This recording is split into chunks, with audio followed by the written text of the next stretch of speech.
नमस्कार दोस्तों। अगर आपको याद हो तो 2019 में जनरल इलेक्शन के जस्ट पहले लोकसभा इलेक्शन जो हुआ था 2019 में, उसके जस्ट पहले सरकार ने अनाउंस किया था पीएम किसान योजना। इसके तहत जो फार्मर्स हैं उनको 2,000 रुपए दिए जाने थे।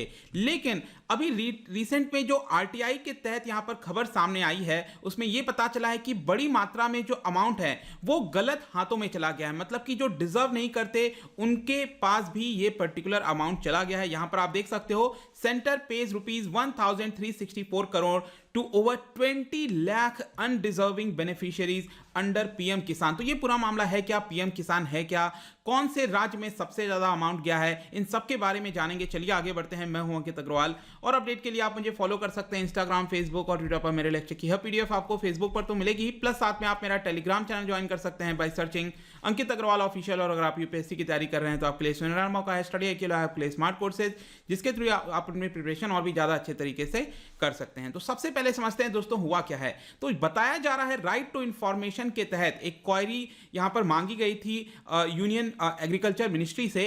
तो इसमें पता चला है कि सरकार ने करीब 1,364 करोड़ रुपए यहां पर अनडिजर्विंग बेनिफिशियरीज को दे दिया है। और टोटल नंबर आप देखोगे दोस्तों तो 20,48,000 अनडिजर्विंग एंटिटीज हैं जिनको यह अमाउंट दिया गया है। तो मैं आपको बता दूं कि यहां पर जो आरटीआई एप्लीकेंट है उनका नाम है Venkatesh Nayak. He is the member of Commonwealth Human Rights Initiative. तो उन्होंने इसके बारे में एग्रीकल्चर मिनिस्ट्री से जवाब मांगा था आरटीआई के तहत। और यहां पर पता चला कि दो कैटेगरी के अनडिजर्विंग बेनिफिशियरीज हैं। एक कैटेगरी वो है कि जो एलिजिबल ही नहीं है, मतलब वो फार्मर्स जो कि एलिजिबल ही नहीं है उनको यह अमाउंट दिया गया है। और दूसरा कैटेगरी इसमें वो है जो इनकम टैक्स पेई है। मैं अभी आपको आगे वीडियो में बताऊंगा कि कौन कौन से लोगों को यह पीएम किसान का बेनिफिट नहीं मिलता है। उसमें से एक कैटेगरी है कि अगर आप इनकम टैक्स पे करते हो, क्योंकि आपको पता होगा कि एग्रीकल्चर में इनकम टैक्स नहीं लगाया जाता। तो यहां पर अगर बाकी के सोर्सेस के थ्रू अगर आपका पैसा आता है तो वहां पर अगर आप इनकम टैक्स पे करते हैं तो यहां पर आपको यह बेनिफिट नहीं दिया जाएगा। और यहां पर जो एप्लीकेंट है नायक, उन्होंने यह बताया कि सरकार के खुद के डेटा इंडिकेट कर रहे हैं कि जो पैसा है वो गलत हाथों में गया है। और करीब 55% के आसपास जो अमाउंट है दोस्तों वो उन लोगों को गया है जो कि इनकम टैक्स पे ही हैं। और 44% के आसपास वो लोग हैं जो कि एलिजिबल ही नहीं है। तो चलिए इसके बारे में मैं आपको आगे और बताऊंगा। लेकिन यहां पर ये जो पीएम किसान जो योजना है, इसका पूरा नाम ध्यान रखिएगा, पीएम किसान सम्मान निधि योजना। तो सरकार का ये लाने का मेन मकसद था कि यहां पर जो फार्मर्स हैं उसको जो छोटे मोटे यहां पर खर्चे होते हैं फार्मिंग के अंदर, उसकी पूर्ति यहां पर हो सके। और इसीलिए सरकार ने तय किया जो स्मॉल और मार्जिनल फार्मर्स हैं, आई एम श्योर आपको पता होगा, स्मॉल और मार्जिनल फार्मर्स उनको कहते हैं जिनके पास 2 हेक्टेयर से कम लैंड होता है। तो एग्जैक्टली मैं अगर आपको बताऊं तो 1 हेक्टेयर लैंड जिसके पास है उसको मार्जिनल फार्मर कहते हैं। 2 हेक्टेयर लैंड जिसके पास है उसको हम स्मॉल फार्मर कहते हैं। और 1 हेक्टेयर इक्वल्स टू 2.5 एकड़ होता है। तो मतलब जिन भी फार्मर्स के पास 5 एकड़ तक का लैंड है या फिर 2 हेक्टेयर तक का लैंड है, उन्हीं लोगों को इसका बेनिफिट दिया जाएगा। कितना दिया जाएगा? 6,000 रुपए हर वर्ष। और इसके तहत अगर आप देखोगे तो 75,000 करोड़ की ये पूरी स्कीम थी, जिसके तहत करीब 12.5 करोड़ फार्मर्स जो है वो इसके अंदर कवर होने थे। मतलब 12.5 करोड़ फार्मर्स जो फैमिलीज हैं वो इसके अंदर कवर होनी थी। और ये एग्जैक्टली इफेक्ट में आया था फ्रॉम 1 दिसंबर 2018। ध्यान रखिएगा, ये जो स्कीम है वो 2019 में सरकार ने लाया था, लेकिन रेट्रोस्पेक्टिव तरीके से लाया था। तो 1 दिसंबर से ये पूरी स्कीम जो है एक्चुअल में अगर आप देखोगे तो ये स्टार्ट हो चुकी थी। तो ऑल जितने भी फार्मर्स हैं, एलिजिबल फैमिलीज हैं, ध्यान रखिएगा यहां पर एक डेफिनेशन दिया गया था कि जो फार्मर्स की फैमिलीज हैं उसके अंदर हस्बैंड, वाइफ और माइनर चिल्ड्रन, इसको एक फैमिली मानेंगे। तो यहां पर उनको हर 4 महीने के बाद 2-2 हजार के इंस्टॉलमेंट में, तो टोटल मिलाकर 6,000 रुपए साल में दिए जाने थे और डायरेक्टली उनके अकाउंट में यह अमाउंट पहुंच जाता। तो यहां पर एलिजिबल कौन है, नॉन एलिजिबल कौन है, यह आप समझ जाओगे तो आपको पूरा समझ में आ जाएगा।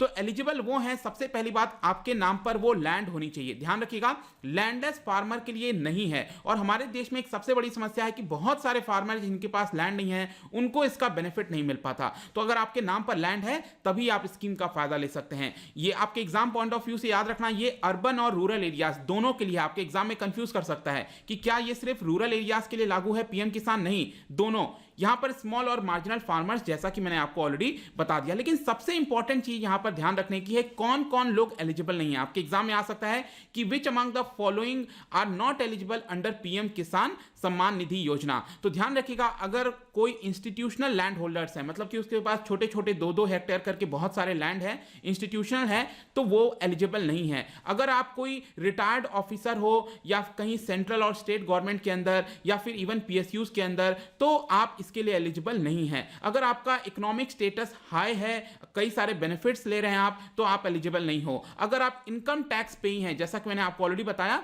तो यहां पर आप एलिजिबल नहीं हो। लेकिन इस वाले कॉन्टेक्स्ट में क्या हुआ कि इनकम टैक्स पेई लोगों को भी काफी सारा अमाउंट चला गया है। इसके अलावा अगर आप किसी कॉन्स्टिट्यूशनल पद पर हो, अगर आपके फैमिली में कोई कॉन्स्टिट्यूशनल पद पर है, वहां पर भी एलिजिबल नहीं होंगे। इसके अलावा अगर आप कोई प्रोफेशनल का काम कर रहे हो, डॉक्टर, इंजीनियर, लॉयर्स, तो भी एलिजिबल नहीं है। रिटायर्ड पेंशनर्स, अगर आपका पेंशन 10,000 रुपए से ज्यादा है तो भी एलिजिबल नहीं है। तो यहां पर कुछ इंपॉर्टेंट नॉन एलिजिबल की क्राइटेरिया भी है, तो यहां पर आपको यह पैसा नहीं दिया जाएगा। अब ये जो आरटीआई एप्लीकेंट है नायक जी, उन्होंने यहां पर यह चीज एप्लीकेंट डाला और उसमें यह पता चला कि 13,064 करोड़ रुपए उन लोगों को गए हैं जो कि नॉट एलिजिबल हैं। और ये जो डेटा है दोस्तों, ध्यान रखिएगा, जब से ये स्कीम स्टार्ट हुई है 1 दिसंबर से लेकर 31 जुलाई 2020, तो आप करीब करीब मान सकते हैं कि डेढ़ वर्ष पूरे हो गए थे।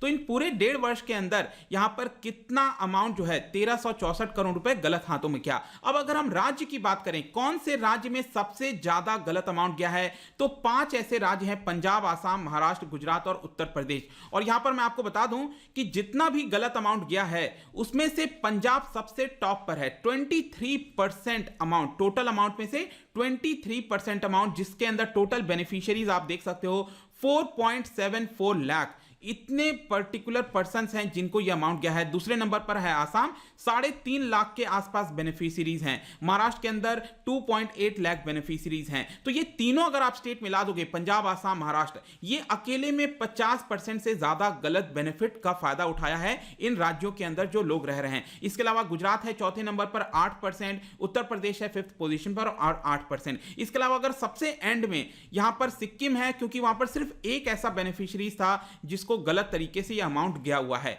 और यहां पर मैं आपको बता दूं कि टोटल जो इंस्टॉलमेंट गई है इन गलत बेनिफिशियरीज को, क्योंकि मैंने आपको बताया था 2-2 हजार करके जाता है, एक साथ 6,000 नहीं जाता है, तो टोटल इंस्टॉलमेंट आप देख सकते हो 68 लाख। तो यहां पर कहीं ना कहीं सरकार के अंदर जो एक तरह से बैलेंस होना चाहिए, चेक्स एंड बैलेंस होना चाहिए, वो अच्छे से नहीं किया गया। 68 लाख इंस्टॉलमेंट चले गए, लेकिन यहां पर सरकार इस चीज को अच्छे से अभी भी रोक नहीं पाई। और यहां पर आप देख सकते हो कि जो इनकम टैक्स पेई हैं उनको 50 लाख इंस्टॉलमेंट गया था, और जो इनएलिजिबल फार्मर हैं जिनको 19 लाख गया था। इनफैक्ट पिछले साल तो ये भी खबर आई थी, आप यहां पर न्यूज देख सकते हो, रितेश देशमुख के नाम पर ये चला गया था। एक्चुअल में उनको नहीं गया था, लेकिन किसी पर्सन ने गलत तरीके से उनके नाम पर ये अमाउंट उठा लिया।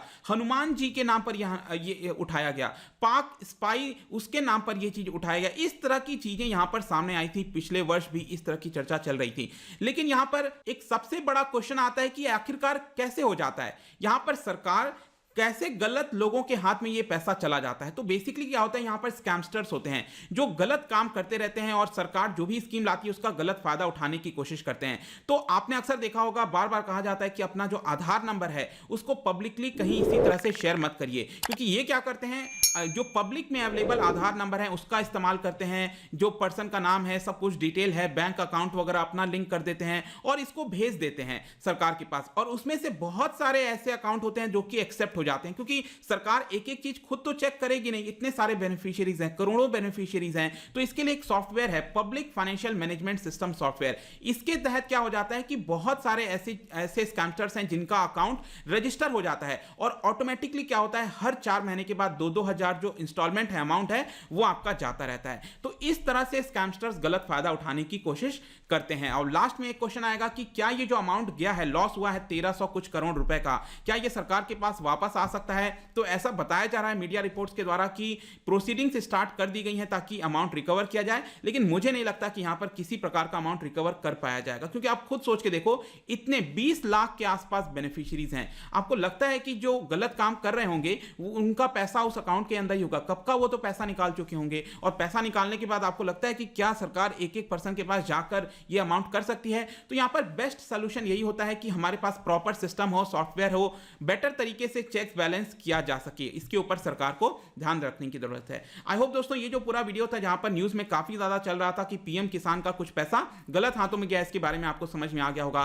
अब यहां पर क्योंकि हम स्कीम्स की बात कर रहे हैं तो मैं आपके लिए क्वेश्चन लेकर आया हूं, सूर्य शक्ति किसान योजना, क्या आप मुझे बता सकते हो कौन सा स्टेटमेंट इससे रिलेटेड सही है? कौन सा स्टेटमेंट उसको बेस्ट डिस्क्राइब्स कर रहा है? मैं आपसे ये क्वेश्चन पूछ रहा हूं। इसका जो राइट आंसर है, हमेशा की तरह अपने इंस्टाग्राम पर तो डालूंगा, अगर आप इंस्टा पे नहीं हो कोई बात नहीं, टेलीग्राम से आप इसका राइट आंसर ले सकते हैं। मैं कई सारे एमसीक्यूज यहां पर डालता रहता हूं स्टोरीज के फॉर्म में, आप जाकर प्ले कर सकते हो। अगर आप मुझसे इकोनॉमी पढ़ना चाहते हैं, कोई भी कोर्स परचेज करना चाहते हैं, स्टडी IQ ऐप पर जा सकते हैं। आई होप की वीडियो आपको पसंद आया होगा। मिलता हूं आपसे next time, till then thank you very much, see you soon.